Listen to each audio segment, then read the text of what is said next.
Hello everyone, let's explain to ourselves Jandor's PDP petition against APC Labour Party at the tribunal in just 5 minutes. Jandor's PDP petition at the Lagos State Election Petition Tribunal has no ambiguity at all. PDP has submitted proofs of ineligibility of APC and Labour Party candidates to have contested the March 18 election in the first place, and the grounds are substantial enough to have them disqualified. Ground 1. For APC, the governor claimed under oath that in 1981 he sat for WAEC and he didn't attach the certificates in this 2023 election form EC9 as required by the Electoral Act. However, in his 2019 form CF001, he attached a purported WAEC statement of result from Ijebu-Ife Community Grammar School. Upon confirmation of same from WAEC, it was discovered that the said WAEC number and the candidate's name on that statement of result are non-existent. Copy of the verification from WAEC already attached to the petition. Ground 2. APC Deputy Governor candidate in his form EC9. Affidavit in support of personal particulars submitted to INEC has no declaration of oath page, and without that page, the entire document is worthless, and that is the only page that gave validity to the form EC9. CTC from INEC has also been attached to the petition. Ground 3. APC Primary was organized by the state chapter of APC via a letter of notice from Lagos State chapter of APC to Lagos BREC of INEC, signed by the state party chairman and secretary. The letter indicated date and venue of the party's CTC attached. This is also contrary to the provision of the law and the Electoral Act that only a letter signed by the national chairman and a national secretary of a political party can communicate to the date, venue, and time of any meetings, congress, conventions, and primary elections to the INEC chairman at their headquarters. Ground 4. The letter in question did not also give the required 21 days notice as prescribed by the Electoral Act 2022. Ground 1. For Labour Party. The candidate of Labour Party claimed under oath that he joined Labour Party on the 18th of June.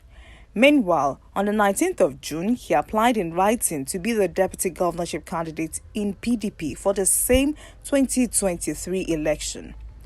On the 22nd of June, he went to PDP National Secretariat to undergo screening exercise organized for those who want to be running mates under PDP, and he was cleared by the screening committee as suitable to be a deputy governorship candidate. This was reported on national dailies. Copies are also attached. Ground 2. The substitution primary that produced him was conducted by the state chapter of Labour Party on the 10th of August via a letter sent to Lagos INEC Resident Electoral Commissioner, signed by Labour Party State Chairman and Secretary as against the provision of the Electoral Act, which stipulates that only the national chairman and secretary of the party can give a notice of such events with date and venue to INEC chairman. Ground 3.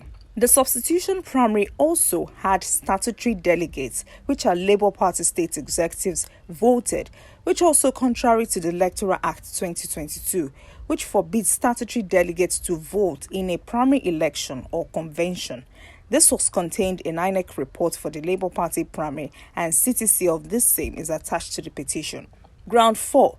The primary that produced Labour Party candidates was held on the 10th of August 2022. Meanwhile, his form EC9 submitted to INEC was signed and dated under oath on the 4th of July and submitted to INEC 15th July, which means that he was already a candidate before the primary election that produced him. Form EC9 is given to candidates of the party after his emergence from a validly conducted primary election. Jandor PDP grounds are on the facts and the law, and they are substantial enough for disqualifications of both APC and Labour Party. Jandor and PDP prayer is that the duo of APC and Labour Party be disqualified as not eligible to contest the March election in the first place. Their votes should be considered wasted votes and declare him winner of the election as prescribed by Section 136, subsection 2 of the Electoral Act, which states as follows: where an election tribunal or court nullifies an election on the ground that the person who obtained the highest number of votes cast at the election is not qualified to contest the election. The election tribunal or court will declare the person with the second highest number of valid votes cast at the election who satisfy the requirements of the Constitution and this Electoral Act as duly elected. Otherwise, the candidates with the next highest number of votes who satisfy same conditions shall be declared the winner of the election. The whole world awaits the pronouncement of the judiciary on this fact and the law.